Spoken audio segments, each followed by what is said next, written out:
पूर्णमदः पूर्णमिदं पूर्णात् पूर्णमुदच्यते पूर्णस्य पूर्णमादाय पूर्णमेवावशिष्यते। ॐ शान्ति शान्ति शान्तिः। शङ्करं शङ्कराचार्यं केशवं बादरायणं सूत्रभाष्य कृतो वन्दे भगवन्तौ पुनः पुनः।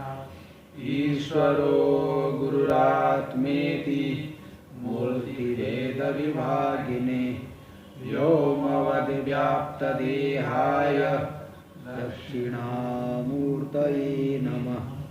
ॐ शान्ति शान्ति शान्तिः।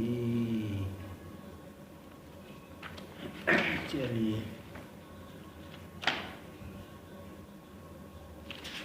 बोलेंगे क्या? आगे दे रहे हैं यहाँ पे।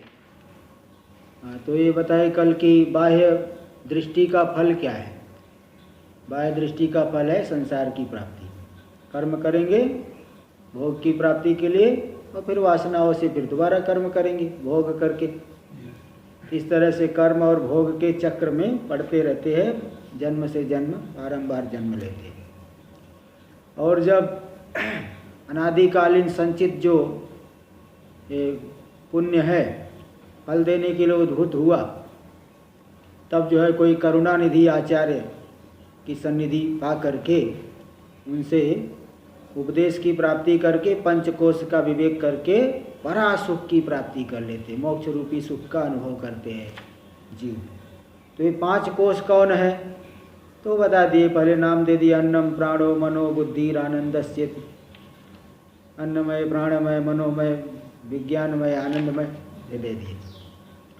तो इन कोशों का स्वरूप क्या है, प्राण अन्नमय कोश क्या है, अब इसको दिखा रहे हैं अगले श्लोक में 34वें श्लोक में। तेषां कोशानां स्वरूपाणि क्रमेण व्युत्पादयति। इन कोशों के पांचों कोशों के स्वरूप को क्रम से व्युत्पादन करते बोध कराते हैं, ज्ञापन कराते हैं, बोध कराते हैं। 34वें श्लोक में देखेंगे। स्यात् पंचीकृत भूतोत्थो देह स्थूलोऽन्य संज्ञकः लिंगे तु राजसैः प्राणैः प्राणः कर्मेन्द्रियैः सह स्यात् पंचीकृत भूतोत्थो देह स्थूलोऽन्य संज्ञकः लिंगे तु राजसे प्राणे प्राणः कर्मेन्द्रिये सह। हाँ, पंचीकृत भूतोत्थो देह स्थूलो देह अन्य संज्ञकः स्यात्। पंचीकृत भूतोत्थो स्थूलो देह अन्य संज्ञकः कोश स्यात्। कोश पद को लाना है वहाँ से। अन्य संज्ञकः कोश स्यात्। अन्य संज्ञक मतलब अन्यमय बता दिए। नामक देश ग्रहणे नाम ग्रहण, नाम के एक देश के ग्रहण से नाम का ग्रहण माना जाता है। तो पंचीकृत भूतों से उत्पन्न जो स्थूल शरीर जो कि अन्य संज्ञक है, क्योंकि अन्न को खाने से ही अन्न से ही उत्पन्न हुआ है। अन्न का ही परिणाम रजवीर्य आदि है माता पिता में, उसी से शरीर बना। अन्न से बना, अन्न में स्थित है, अन्न से ही वृद्धि को प्राप्त करता है। अन्न नहीं खाने से कमजोर हो जाता है और बाद में मर करके अन्न रूपा पृथ्वी में विलीन हो जाता है। इसलिए यह पंचीकृत भूत अन्नमय कोश से कहा जाता है। कि पंचीकृत पांचों भूतों से, पंचीकृत भूतों से जो उत्पन्न हुआ है स्थूल शरीर, यही अन्नमय कोश है। और इसी में तादात्म्य करके मैं मोटा, मैं पतला, मैं ब्राह्मण, मैं क्षत्रिय, भाई तो शरीर के धर्म है। और जो है फिर कोई परेशानी है, इसको इस शरीर में मेरा नाश न हो, बना रहे, तरोताज़ा बने रहूं, इसको मच्छर न काटे, अन्य कोई जानवर न खाए। इस तरह से इसमें तादात्म्य करके अपने आप को अन्नमय ही अनुभव करता है। जिसका जहाँ पे तादात्म्य है पुरुष तद्रूप है, इसलिए स्थूल शरीर में तादात्म्य करके अन्नमय ही अपने आप को अनुभव करता है, शरीर रूप ही मानता है। और लिंगे, लिंग यानी सूक्ष्म शरीर है, लिंगे तो किंतु सूक्ष्म शरीर में, ये तो स्थूल शरीर की बात हो गई। अब आगे बढ़े सूक्ष्म शरीर में, किंतु सूक्ष्म शरीर में राजसहि प्राणैहि कर्मेंद्रिय सह प्राणः। राजस जो रजोगुण का कार्य है, प्राण मिलित रजोगुण का कार्य है पांचों भूतों के, और पांचों भूतों के अलग अलग रजोअंश का कार्य है कर्मेंद्रिय। तो कर्मेंद्रिय सह राजसई प्राण ही प्राण, उत्तरार्ध में अन्वय हो जाएगा। किंतु तू यानी किंतु लिंगे राजस कर्मेंद्रिय सह राजसई प्राण ही प्राण, प्राण भवति, प्राणमय कोशो भवति, प्राण कोशो भवति, इस तरह से अन्वय कर देना उत्तरार्ध में। तो सूक्ष्म शरीर में रजोगुण के कार्य पंच कर्मेंद्रिय के सहित जो प्राजोगुण के कार्य पंच प्राण है, उनको मिला करके प्राणमय कोश हो गया। तो प्राणमय कोश में पंच प्राण पंच कर्मेंद्रिय, और प्राण की जो है क्रिया की प्रधानता है, इसलिए इन्हीं कर्मेंद्रियों के द्वारा कर्म होता है, कर्म की प्रधानता होती है, कर्म करता है। मैं जाने वाला, मैं आने वाला, गमनागमन करने वाला, भूख प्यास भी इसी के धर्म है, क्षुधा पिपासा। अपने आप मैं क्षुधित हूँ, मैं पिपासित हूँ, भूख वाला हूँ, प्यास वाला हूँ, तो ये प्राणमय कोश में तादात्म्य करके मालूम पड़ता है। तो पांचों के धर्मों का आरोप आत्मा में होता है। टीका में देख लीजिए, स्यात् पंचीकृत इत्यादि न मोदादि वृत्तिभिरित्यन्तेन सार्ध श्लोक द्वयेन। इस स्यात् पंचीकृत भूतोत्थो यहाँ से लेकर के मोदादि वृत्ति, हाँ मोदादि वृत्ति जो आएगा ये मतलब 36वें श्लोक में, तो 2.5 श्लोकों के द्वारा, इत्यंतेन सार्ध श्लोकद्वयन, 2.5 श्लोक के द्वारा, श्लोकद्वय यानी 2 श्लोक, सार्ध आधे के सहित यानी 2.5 श्लोकों के द्वारा ये पांचों कोशों के स्वरूप को दिखा रहे हैं। इसलिए ऊपर ही ये पंक्ति तो ऊपर ही आ जाना चाहिए। ये जो नीचे है ना, स्यात् पंची क्रमेण व्युत्पादयति स्यात् पंचीकृत इत्यादि न मोदादि वृत्ति भी इत्यंतेन सार्ध श्लोकद्वयेन, तो व्युत्पादन करे तो ऊपर ही ये पंक्ति आना था, श्लोक से पहले। तो देखिए अर्थ करें, पंचीकृतेभ्यो भूतेभ्यो उत्पन्न, पंचीकृत हो गए जो भूत, पंचीकरण हो गया तो स्थूलता आ गई।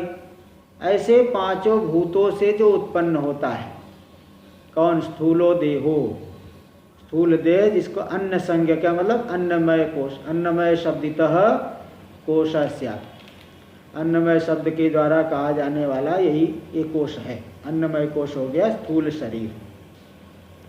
और प्राणमय कोश क्या है? प्राणस्तु प्राणमय कोशस्तु लिंग शरीरे वर्तमान ही, जो लिंग शरीर में वर्तमान है, कौन? राजसई रजोगुण कार्य भूत ही प्राण ही, रजोगुण के कार्य रूपी जो प्राण है, पंच प्राण, प्राणापानादि भीर वायु भी पंच भीर, ये प्राणापान व्यान समानुदान 5 वायु है, और इन 5 वायुओं के सहित वागादि भी कर्मेंद्रिय सह, इन 5 के सहित और 5 कर्मेंद्रियों के सहित 10 भी किम प्राण स्यात्, प्राणमय कोशस्तु स्यात्, या होता है, वो मतलब होता है। इसके बाद मनोमय कोश क्या है? ऐसे प्राणमय कोश के भी धर्म आत्मा में आरोपित करेगा। अब मनोमय इसके बाद तीसरे क्रम पे आ रहा है। सात्विकैर्धीन्द्रिय साकं विमर्शात्मा मनोमयः तैरेव साकं विज्ञान मयोधीर्निश्चयात्मिका सात्विकैर्धीरिन्द्रिये साकं विमर्शात्मा मनोमयः तैरेव साकं विज्ञानमयोधीर्निश्चयात्मिका। सात्विक धीन्द्रिय साकम, सात्विक यानी जो सत्व गुण के कार्य है। देखो देखो ये इसका अन्वय करने ना, सात्विक धीन्द्रिय साकं विमर्शात्मा मनः मनोमय स्यात्। सात्विक जो बुद्धि इंद्रिय ज्ञान इंद्रिय है उनके सहित जो विमर्श आत्मा है, संशयात्मक है, संशय वृत्ति वाला है अंतःकरण मन, वो इन 5 ज्ञान इंद्रियों के से धी यानी ज्ञान बुद्धि ज्ञान इंद्रियों के सहित जो संकल्पात्मक मन है वही हो गया मनोमय कोश। पूर्वार्ध में ऐसे अन्वय हुआ और उत्तरार्ध में तैरेव कैरेव धीन्द्रिय तैरेव सात्विक धीन्द्रिय इंद्रिय साकम निश्चयात्मिका धीर विज्ञानमय कोशो भवति है ना। तय सात्विकैर्धीन्द्रियैरेव साकम निश्चयात्मिका धीर विज्ञानमय कोशो भवति। तो उन्हीं 5 ज्ञान इंद्रियों के सहित जो कि सत्व गुण के कार्य उनके सहित जो निश्चयात्मिका बुद्धि यानी बुद्धि है वही विज्ञानमय कोश है। तो यहाँ ये शंका हो सकती है भाई मनोमय कोश में 5 ज्ञानेन्द्रिय है और विज्ञानमय कोश में भी 5 ज्ञानेन्द्रिय है, थोड़ा मन और बुद्धि बदल गए। तो बोले ऐसा कोई बात नहीं है। नेता बनने से जो है सैनिक जो है जैसे भगवान की नारायणी सेना है, भगवान की नारायणी सेना है लेकिन उन्होंने कौरवों की तरफ दे दिया, स्वयं पांडवों की तरफ से युद्ध किए और नारायणी सेना कौरवों की तरफ से युद्ध कर रही है। तो देखो सेनापति बदल जाने से सेना जो है दूसरी तरफ की होगी, सेनापति के आधार पे चलेगी ना। सेनापति जैसे भारत देश की सेना कहीं दूसरी जगह पे जाती है दूसरे देश का सहायता करने तो वहाँ के अनुसार चलेगी। इस तरह से पहले भी ऐसे होते थे कि जो है दूसरे के जैसे यहाँ पे भी अंग्रेजों की तरफ मिल गए कई लोग तो उनकी जी विजय हो गई, वही जो है इस तरह से ऐसा होता है। तो इसी प्रकार यहाँ पे मुखिया कौन है, मनोमय कोश में मन है और विज्ञानमय कोश में निश्चयात्मिका बुद्धि है।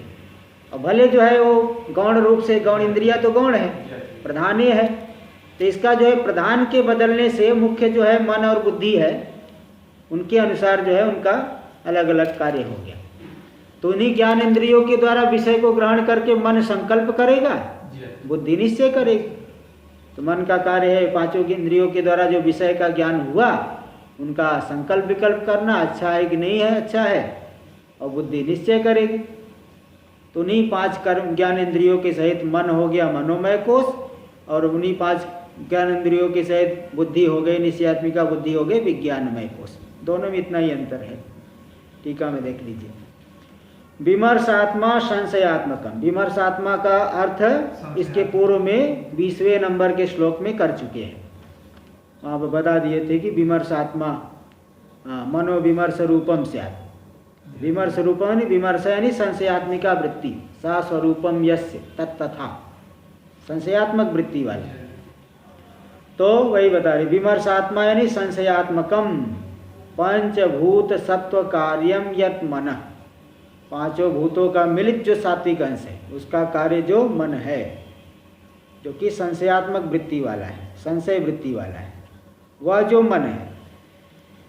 तो मन यद मन उक्तम तत्व सात्विक ही यानी प्रत्येकम भूत सत्व कार्य भूतैर्धेन्द्रिय, प्रत्येक जो भूतों के सात्विक अंश का कार्य स्वरूप जो ज्ञान इंद्रिया है कौन कौन, श्रोत्रादि भी, श्रोत्र त्वक चक्षु रसन घ्राण, ये 5 ज्ञान इंद्रियों, पंचभीर ज्ञान इंद्रिय साकम यानी सहितम, इनके सहित मनोमय कोश स्यात्। ये मनोमय 5 ज्ञान इंद्रिय और मन मिला करके मनोमय कोश हो गया।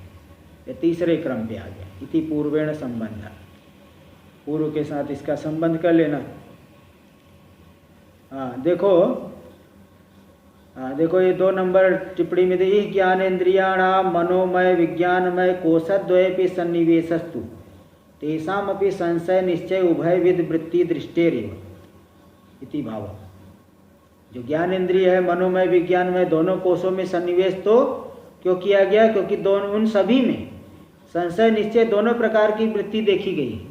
रूप का ज्ञान हुआ, संशय हो गया है ना कि यही रूप है कि दूसरा है, आकार को देखा यही है कि वही है दूसरा है, तो जो रूपाकार वृत्ति उसमें भी संशय होता है।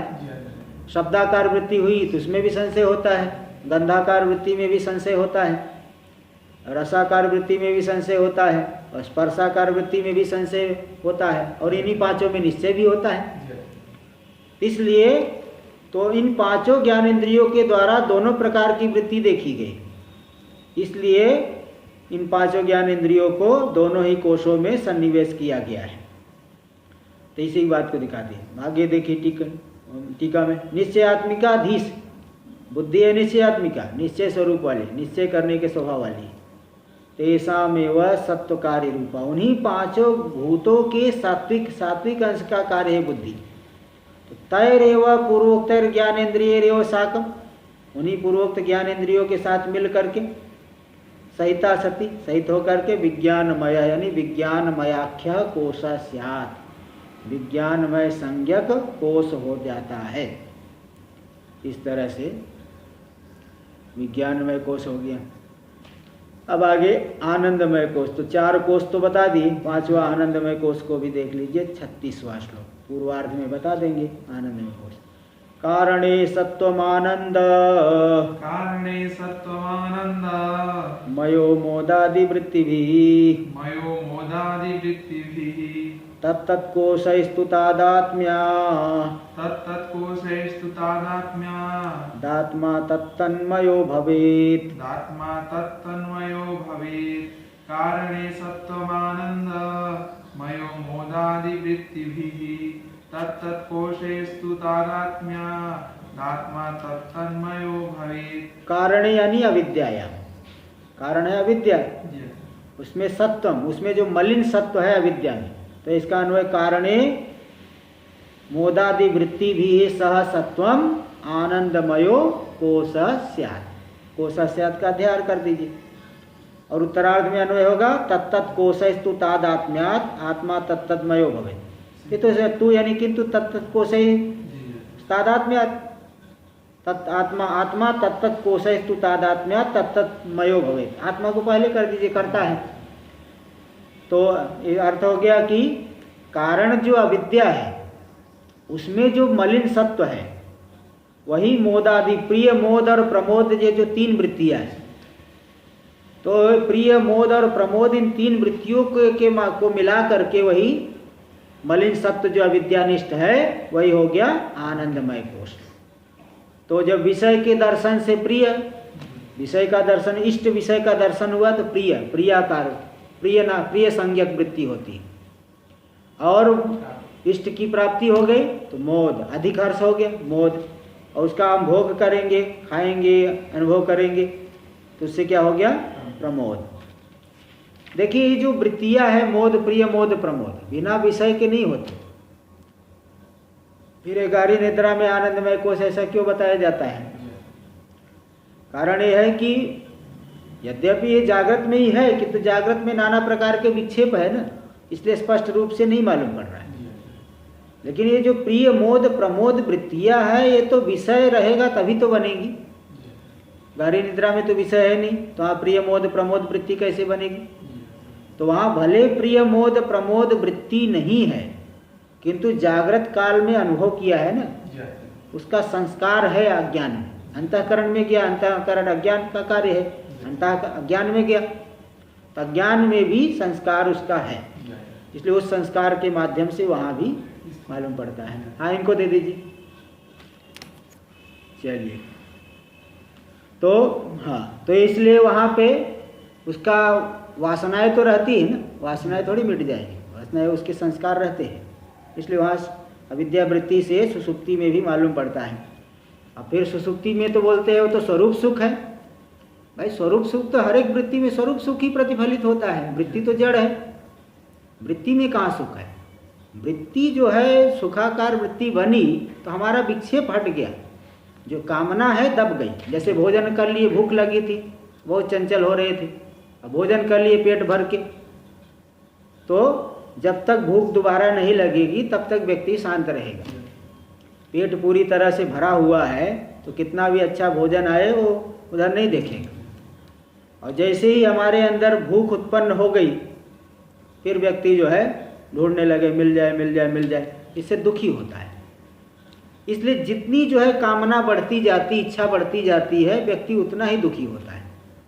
इसलिए जागृत अवस्था में क्या है कि एक कामना हटी दूसरी तो आ जाती है। इसके बाद कुछ जो है, जैसे हम लोग एक ग्रंथ का विचार कर लिए तो चलो अब अगला ग्रंथ करा किया जाए, ऐसे ही ये तो मतलब चलो सात्विक है तो सात्विक साधना है, इसी के माध्यम से आत्मविचार हो रहा है। लेकिन वो ये मतलब व्यवहार में क्या है, जितनी कामना अधिक रहेगी उतना ही व्यक्ति का मन जो है चंचल रहता है और दुखी रहता है। तो गहरी निद्रा में क्या है, कोई कामना नहीं है, प्रिय मोद प्रमोद वृत्तियों को हमने अनुभव किया, उसका संस्कार वहाँ संस्कार के माध्यम से वो प्रकट होता है, विद्या वृत्ति से प्रकट होता है। इसलिए वो कहते हैं सुसुप्ति में जो हम गहरी निद्रा में हमने आनंदमय कोश ऐसा उदाहरण देते हैं, बिना विषय के तो नहीं होता है, लेकिन जागृत में है, लेकिन वो वहाँ पे उसका संस्कार के माध्यम से मालूम पड़ता है। तो तत्तत् कोशस्तु तादात्म्यात्, आत्मा तत्तत् कोशस्तु तादात्म्यात्, आत्मा उन कोशों के साथ तादात्म्य करके, उनके साथ एकत्व अभिमान, यही मैं हूँ ऐसा तादात्म्य करके, तत्तत् मयो भवे, स्थूल शरीर के साथ तादात्म्य करके मैं मोटा, मैं पतला, मैं ब्राह्मण, मैं क्षत्रिय, मैं सन्यासी ऐसा कहेंगे। सूक्ष्म शरीर के साथ मन बुद्धि के साथ तादात्म्य करके मैं बहुत संशयालु हूँ, मैं बहुत निश्चय करने वाला हूँ, इस तरह से वो अभिमान करेगी। और आनंदमय कोश के साथ तादात्म्य करके वो मैं विषयों को लेकर के मैं सुखी हो गया, थोड़ा से कुछ मिल गया मैं सुखी हो गया, क्षणिक सुखों में भी वाह वाह करेगा। इसलिए आत्मा इनके साथ तादात्म्य करके तत्तत्मय हो जाता है। देख लीजिए, तत्त जैसे तत्त उन्हीं के आकार वाला मालूम पड़ता है। टीका में देखिए, कारणे मतलब कारण शरीर भूतायाम अविद्यायाम, कारण शरीर स्वरूपा जो अविद्या है, उस अविद्या में यद मलिन सत्वम अस्ति, जो मलिन सत्व है, तन मोदादि वृत्ति भी, वह मोदादि वृत्तियों के द्वारा, मोदादि वृत्तियों के द्वारा नहीं, मोदादि वृत्तियों के सहित, मलिन सत्व मोदादि वृत्तियों के सहित, यानी प्रिय मोद प्रमोदाख्य सुख विशेष है, सुख विशेष है। कैसे उत्पन्न हुए, इष्ट दर्शन लाभ भोग जन्य, इष्ट वस्तु के दर्शन से प्रिय प्रिय वृत्ति हो गई, इष्ट वस्तु के लाभ से हाथ में आ गया तो मोद, और उसका जब सेवन किए तो प्रमोद हो गया। इष्ट दर्शन लाभ भोग जन्य ही सुख विशेष सहितम, सहितम किम, मलिन सत्वम, सूक्ष्म कारण शरीर में अविद्या में जो मलिन सत्व है, तो तीन वृत्तियों के सहित जो मलिन सत्व है, उसी मलिन सत्व को क्या कहेंगे, आनंदमया, यानी आनंदमयाख्य कोश स्यात्, आनंदमय संज्ञक कोश यही है। ननु स्थूल शरीरादीनाम अन्नमयादि शब्द वाच्यत्वे, बोले स्थूल शरीर आदि को अन्नमय आदि शब्द का वाच्य मानोगे तो स वा एष पुरुषो अन्न रसमय इति उपक्रम्य इति तस्माद् वा एतस्माद् अन्य रसमयाद् अन्यो अंतर आत्मा प्राणमय अन्यो अंतर आत्मा मनोमय इत्यादि श्रुतत्वात् आत्मनो अन्नमयादि शब्दवाच्यत्वं कथम उच्यते। देखिए शंका यही है भाई, ये तो अन्नमय प्राणमय मनोमय विज्ञानमय आनंदमय, ये तो स्थूल शरीर आदि है, स्थूल शरीर को अन्नमय कह देते हैं, और प्राणमय मनोमय विज्ञानमय सूक्ष्म शरीर है, तो सूक्ष्म शरीर को तीन नाम से कह देते हैं। कर्मेंद्रिय प्राण को लेके प्राणमय कोश कह दिए, ज्ञानेन्द्रिय और मन को लेकर के मनोमय, ज्ञानेन्द्रिय और बुद्धि को लेकर विज्ञानमय कह देते हैं, और प्रिय मोद प्रमोद आदि वृत्ति के सहित मलिन सत्व को क्या कह देते हैं, आनंदमय। तो स्थूल शरीर आदि को अन्नमय आदि शब्द का वाच्य है ना, स्थूल शरीर आदि है, तो आत्मा को कैसे जो है कह देते हैं, आत्मा मनोमय, आत्मय आत्मा अन्नमय, अन्न आत्मा प्राणमय, ऐसा शास्त्र में भी तो कहा गया है, आत्मा को कैसे कह देंगे, ये तो स्थूल शरीर आदि अन्नमय कोश है, आत्मा थोड़ी अन्नमय कोश है। तो जो ननु स्थूल शरीरादीनाम अन्नमयादि शब्द वाच्यत्वे, अगर स्थूल शरीर आदि ही अन्नमय आदि शब्द के वाच्य है, अर्थ है। अन्नमय शब्द से स्थूल शरीर को कहा जाता है, प्राणमय, मनोमय, विज्ञानमय को के द्वारा सूक्ष्म शरीर को कहा जाता है, और आनंदमय कोश के द्वारा कारण शरीर को कहा जाता है। तो आत्मा को क्यों इन शब्दों से, ये तो शरीर को कहा गया है ना, कोश शब्द से शरीर को कहा गया, तो आत्मा को अन्नमय कैसे कह देते हैं? कहा तो गया है शास्त्र में, तैत्तरीय उपनिषद में आया है, स वा एष पुरुषो अन्न रसमय, वह यह पुरुष आत्मा अन्न रसमय हो गया, यही है इति उपक्रम में ऐसा आरंभ करके, तस्माद् व एतस्माद् अन्न रसमयाद अन्यो अंतर आत्मा प्राणमय, इस अन्न रसमय आत्मा से जो भिन्न है और अंतर यानी भीतर है, उसके भीतर है। जैसे वो बता दिए कि एक बड़े बर्तन में छोटा बर्तन, उसमें और छोटा बर्तन, उसमें और छोटा बर्तन, दुकानों में जैसे रख देते हैं अथवा घरों में रखते हैं लोग, तो एक ही बड़े बर्तन के अंदर 8-10 बर्तन क्रम से उससे छोटा ऐसे डाल देते हैं। तो पहले पुरुष हो गया, अन्न रसमय पुरुष हुआ, इसके भीतर और उससे भिन्न कौन हो गया? अंतरा आत्मा प्राणमय। और उसके आत्मा को कैसे कह दी? यहाँ कहा गया है पुरुष जो है अन्न रसमय है, फिर उसके भीतर उससे भिन्न है प्राणमय, अन्यो अंतरा आत्मा मनोमय, प्राणमय कोश से भी भिन्न, प्राणमय से भी भिन्न, और उससे भी भीतर जो आत्मा है मनोमय है।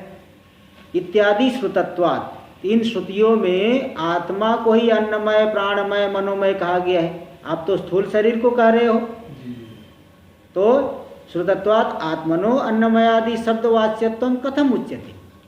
अगर अन्नमय शब्द का अर्थ स्थूल शरीर आदि है, स्थूल शरीर है, पांचों कोश जो है शरीर रूप है, तो आत्मा को कैसे अन्नमय शब्द आदि के द्वारा कहा जा रहा है? इत्याशंक, इस तरह से आशंका का पूर्व पक्षी कोई कह सकता है, उसकी आशंका का उत्थापन करके समाधान दे रहे हैं कि नहीं, ऐसी बात नहीं है, तादात्म्य करके इसमें भी प्रयोग हो जाएगा। हाँ, देहादीनाम अन्नादि विकारत्वेन अन्नमयादि शब्द वाच्यत्वं। देहादि तो अन्नादि के विकार है, इसलिए अन्नमयादि शब्द के वाच्य है। आत्मनस्तु तेन तेन कोशेन तादात्म्याभिमान, किंतु आत्मा में तो उस कोश के साथ तादात्म्याभिमान होने से वो अन्नमय आदि शब्द का वाच्य हुआ। आत्मा शरीर आदि तो अन्नादि की विकार है, किंतु आत्मा तो उस कोश के साथ उसका तादात्म्याभिमान होने से ही अन्नमय आदि शब्द वाच्य। इत्यादि इसी बात को बता दिए, तत्त कोशस्तु तादात्म्यात् आत्मा तत्तन्मयो भवेत्, है ना। जैसे किसी के पास वाहन है ना, वाहन अपना खुद का है और दूसरा उसका मित्र है, उसका भी उसमें तादात्म्य है, वही गाड़ी के आगे पीछे घूमते रहता है, और जिसका जो मालिक है उसका उतना नहीं है कुछ, और ये जो है मित्र है, खाली है, कुछ करता धरता नहीं है, तो वही गाड़ी के आगे पीछे घूमते रहता है। ऐसे जो है तो किसी का तो अपना है और किसी का अभिमान हो गया, होने से तादात्म्य हो गया। इसलिए तादात्म्य होने से आत्मा तत्तन्मय कहा गया, प्राणमय, अन्नमय, प्राणमय, मनोमय, ऐसा श्रुति में भी कह दिया। देखिए टीका में दे रहे अर्थ आगे, आत्मानि प्रत्येक आत्मा तत्त कोशई, मतलब तेन तेन कोशेन सह तादात्म्यात्, उस कोश के साथ उसका तादात्म्य होने से, यानी तादात्म्याभिमानात्। तादात्म्य होना मतलब तादात्म्य अभिमान, एकत्व तो थोड़ी हो जाएगा, एकत्व का अभिमान होता है।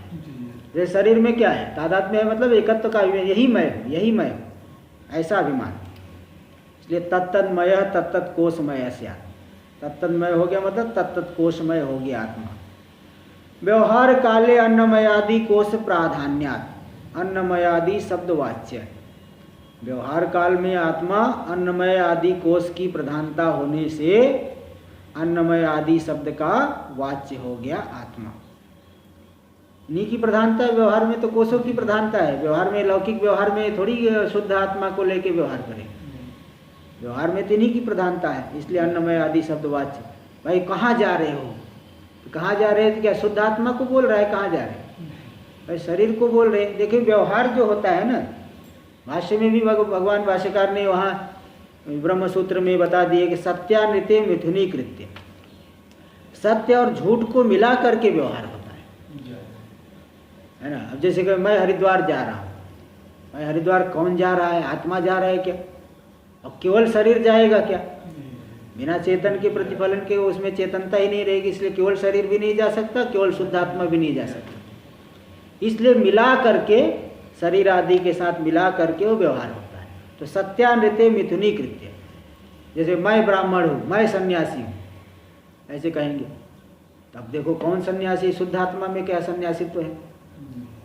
और शरीर में केवल मरा हुआ मुर्दा शरीर, उसमें क्या सन्यासित्व है? कुछ है क्या? तो दोनों को मिला करके सामान्य चैतन्य का प्रतिफलन होना चाहिए, और ये शरीर आदि, इनको मिला करके लोक में व्यवहार होता है। इसलिए व्यवहार काले अन्नमयादि कोश प्राधान्यात्, व्यवहार काल में अन्नमयादि कोश की प्रधानता है, इसलिए अन्नमयादि शब्द वाच्य, अन्नमयादि शब्द का वाच्य हो जाता है आत्मा इत्यर्थ। तू शब्दश्च आत्मना कोशेभ्यो वैलक्षण्य द्योतनार्थ। तू शब्द क्यों आया? आत्मा में कोशों से विलक्षणता को दिखाने के लिए। तत्तत् कोशस्तु तादात्म्य, आत्मा कोश रूप नहीं है, किंतु उनके साथ तादात्म्य करके ही आत्मा तत्तमयो भवे। तत्तमय मालूम पड़ता है, शरीर रूप मालूम पड़ता है, प्राण रूप मालूम पड़ता है। तो आगे तो बोले भाई, जब आत्मा इनके साथ तादात्म्य करके शरीर रूप से मालूम पड़ रहा है, तो फिर ब्रह्म कैसे होगा? आप तो कहते हो ज्ञान से ब्रह्म हो जाता है, फिर ब्रह्म कैसे होगा? देखो, कथम तर्हि एवं विधस्य आत्मनो ब्रह्मत्वं भवति। इस प्रकार का जो आत्मा है शरीर आदि में तादात्म्य करके रखा है, तो ब्रह्म रूप कैसे होगा? इत्याशंक्य कोशेभ्य विवेचनात्, कोशों से विवेचन कर लेने से, है ना, कोशों से विवेचन कर लिया। जैसे कोई जो है, कोई किसी का संबंधी है, उसके घर में कोई मर गया, तो फिर वो रोने लग गया, वो भी जब सब लोग रो रहे तो भी जाके उसी में रोने लग गया। घर में रोते रोते घर में आया, तो उसकी माँ ने उसे डांटा, अरे तू क्यों रोता है, तेरा क्या हो गया? ऐसे तो बहुत लोग आते जाते रहते, 10 लोग रो रहे, तू भी वहाँ जाके बैठ के रोने लग गया। तो फिर वो बताएंगे, नहीं तेरा क्या है, तू तो ठीक है, तू कहे को रो रहा है इतना ज़्यादा रोने पे ऐसे समझाएंगे ना, तभी तो व्यक्ति शांत होगा। भाई किसी का अपना ही आदमी अगर मृत्यु हो जाए तो उसको थोड़ी और कहा जाएगा और रोते रहो कहा जाएगा। जब सभी का शरीर विनाशी है तो भाई जब समझाया जाएगा कि रोना धोना क्यों करते हैं, ये तो संसार का अटल सत्य है। तो इसलिए आत्मा शरीर आदि रूप है तो ब्रह्म कैसे बनेगा? कथम तर्हि एवं विधस्य आत्मनो ब्रह्मत्वं भवति, इस प्रकार की आत्मा में ब्रह्म रूपता कैसे सिद्ध हो पाएगा? आत्मा की ब्रह्म रूपता कैसे सिद्ध हो, कैसे ब्रह्मता आएगी? इत्याशंक्य कोशेभ्य विवेचनात्, कोशों से जब विवेचन करेंगे तब आत्मा में ब्रह्म रूपता है पहले से ही प्रकट हो जाएगी, अभिव्यक्त हो जाएगी। इसको दिखा रहे श्लोक नंबर 37। अन्वय व्यतिरेकाभ्याम पंचकोश विवेकतः स्वात्मानं तत उद्धृत्य परं ब्रह्म प्रपद्यते। अन्वय व्यतिरेकाभ्यां पंचकोश विवेकतः स्वात्मानं ततो धृत्य परं ब्रह्म प्रपद्यते। अन्वय व्यतिरेकाभ्याम, यहाँ अन्वय व्यतिरेक का अर्थ लेना अनुवृत्ति व्यावृत्ति, अनुवृत्ति और व्यावृत्ति लेना है। अन्वय मतलब अनुवृत्ति होना, आत्मा का तीनों कालों में अन्वय होता है, जागृत अवस्था में, स्वप्न अवस्था में, सुषुप्ति अवस्था में। लेकिन कोशों का सब जगह अन्वय नहीं है। स्थूल शरीर अन्नमय कोश यहाँ पे है, जागृत में है, स्वप्न में नहीं है। और स्वप्न में भी सूक्ष्म शरीर है, सूक्ष्म शरीर और सुषुप्ति में नहीं है। आनंदमय कोश चलो ठीक है, तीनों अवस्थाओं में है, लेकिन समाधि दशा में नहीं है। समाधि दशा में तो आनंदमय कोश भी नहीं है। अनुवृत्ति व्यावृत्ति, कोशों की सर्वत्र अनुवृत्ति नहीं है, व्यावृत्ति है। कहीं अनुवृत्ति है, कहीं व्यावृत्ति है, सर्वत्र अनुवृत्ति नहीं है। लेकिन आत्मा की तो सर्वत्र अनुवृत्ति है। इसलिए अन्वय व्यतिरेक के द्वारा अनुवृत्ति व्यावृत्ति को जान करके पंचकोशों का अन्वय कर दीजिएगा। पंचकोश अन्वय व्यतिरेकाभ्याम पंचकोश विवेकतः तथा स्वात्मानम उद्धृत्य परम ब्रह्म प्रपद्यते, है ना। अन्वय व्यतिरेक के द्वारा पंचकोश का विवेचन करके तथा उद्धृत्य तथा स्वात्मानम उद्धृत्य, उन पांचों कोशों से अपनी आत्मा को अपने स्वरूप का उद्धार करके उनसे अलग जान करके परम ब्रह्म प्रपद्यते, परम ब्रह्म की प्राप्ति कर लेता है, यानी परम ब्रह्म रूप हो जाता है। ज्ञान होना ही प्राप्ति है। तो इस तरह से अन्वय व्यतिरेकाभ्याम दे दिए। तो अन्वय व्यतिरेकाभ्याम पंचकोश विवेक, तो अन्वय अनुवृत्ति और व्यावृत्ति के द्वारा देखेंगे आत्मा का कहाँ पे अनुगति, किसकी अनुगति हो रही, किसकी व्यावृत्ति, अनुवृत्ति हो रही, व्यावृत्ति हो रही। तो कोशों की सर्वत्र अनुवृत्ति नहीं है, आत्मा की सर्वत्र अनुवृत्ति है, इसलिए आत्मा इनसे अलग है। इस तरह से पांचों कोशों से इन आत्मा को उद्धार करके उनसे अलग करके परम ब्रह्म प्रपद्यते, परम ब्रह्म को जान लेता है, परम ब्रह्म रूप हो जाता है। टीका में देखिए, अन्वयति अन्वय व्यतिरेकाभ्याम वक्षमाणाभ्याम, अन्वय व्यतिरेक को तो अगले श्लोक में दिखा रहे हैं, अगले श्लोक में वही दिखा देंगे। पंचकोश विवेकतः, पंचकोशों का विवेचन करके, यानी पंचानाम कोशानाम अन्नमयादीनाम विवेकतः, पांच कोश जो है अन्नमय आदि इनका विवेक करके, विवेक मतलब विवेचन करके, प्रत्यगात्मनो विवेचनेन पृथक करणेन, प्रत्येक आत्मा से इन पांचों कोशों को अलग करके, पृथक करके, अनुवृत्ति व्यावृत्ति के द्वारा आत्मा सर्वत्र अनुगत है इसलिए अलग है, पंचकोश सर्वत्र अनुगत नहीं है इसलिए आत्मा तद्रूप नहीं है।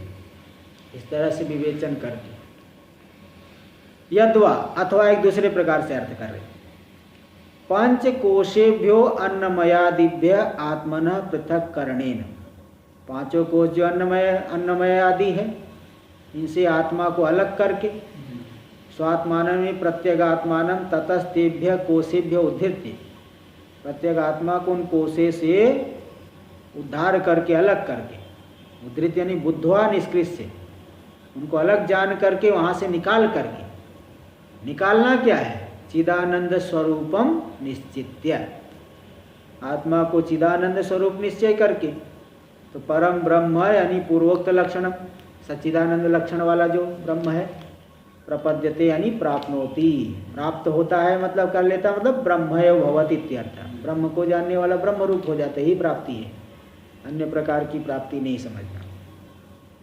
इस तरह से परम ब्रह्म रूप हो जाता है, परम ब्रह्म की यही प्राप्ति हो गई।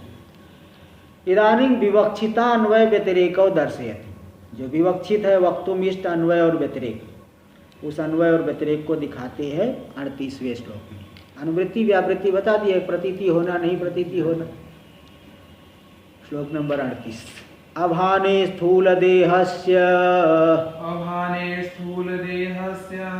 स्वप्ने यद्भानमात्मनः सोन्वयो व्यतिरेकस्तद् भानेन्यानवभासनम्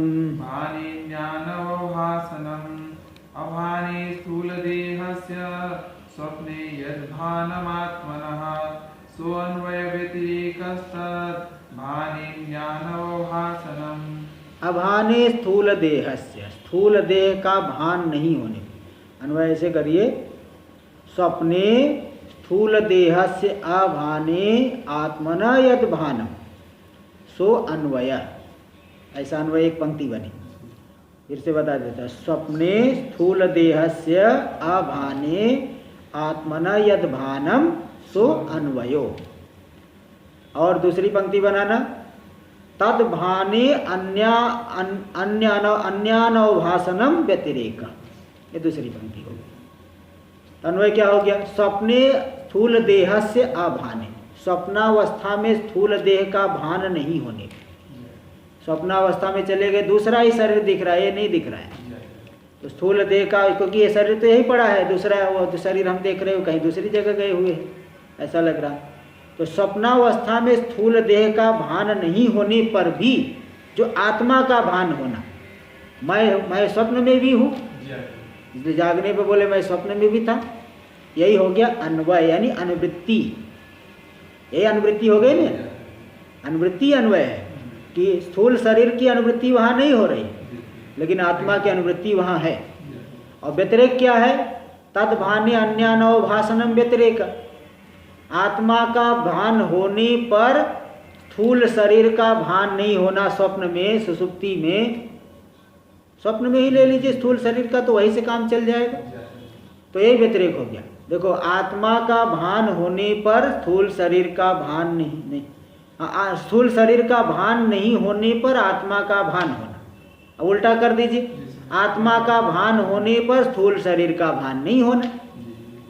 तो आत्मा का स्थूल शरीर का भान नहीं होने पर आत्मा का भान हुआ, ये अनुवृत्ति हो गई।